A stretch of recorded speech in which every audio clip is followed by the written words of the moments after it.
के खेतों में छिपे बाघ। ये नहीं भूलना चाहिए कि गन्ने के खेत और बाघों का खतरा पुराना संबंध है। अब किसान भी ज्यादा सतर्क रहते हैं और वन विभाग की दी गई सलाह का पालन करते हैं। 90 गांव में लगभग 1000 सोलर लाइट्स लगवाए हैं। नमस्कार, मैं हूं आपके साथ रीजू रॉय और स्वागत है आपका हमारे चैनल डीएनपी इंडिया पर।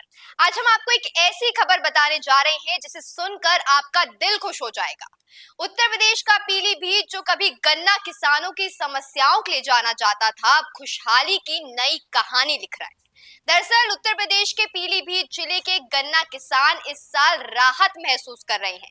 इसका कारण जानकर आप भी हैरान रह जाएंगे। ये पहली बार हुआ है जब टाइगर रिजर्व घोषित होने के बाद गन्ना पेराई के मौसम में इंसानों और जंगली जानवरों के बीच कोई बड़ा संघर्ष नहीं हुआ। विशेषज्ञ इसे वन विभाग की हालिया कोशिशों की बड़ी सफलता मान रहे हैं। ये नहीं भूलना चाहिए कि गन्ने के खेत और बागों का खतरा पुराना संबंध है। पीलीभीत जिले की एक बड़ी आबादी खेती पर निर्भर है।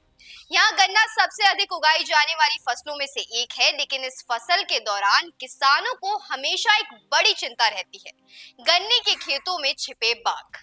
ये बाघ जंगल से निकलकर गन्ने के खेतों में आ जाते हैं और वहां अपना ठिकाना बना लेते हैं, जिसके बाद टाइगर रिजर्व घोषित होने के बाद से अब तक 59 लोगों की जान भी जा चुकी है। बाघों और इंसानों के बीच संघर्ष में कई लोग भी घायल हुए हैं।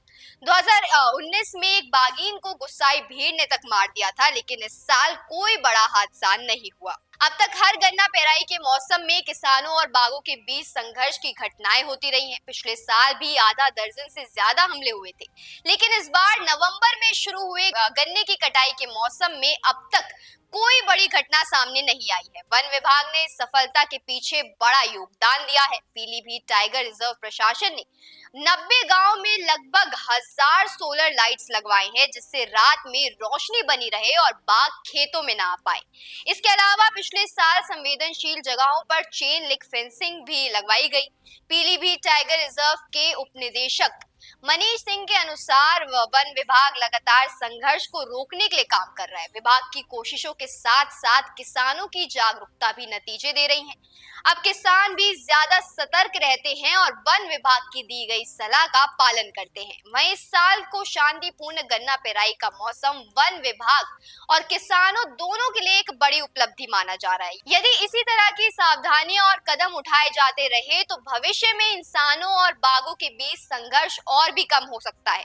इससे किसानों की फसल भी सुरक्षित रहेगी और वन जीवों को भी नुकसान नहीं होगा। ऐसे में क्या कुछ आगे होता है, इसका करते हैं इंतजार। इस वक्त के लिए सिर्फ इतना ही। देखते रहिए डीएनपी इंडिया।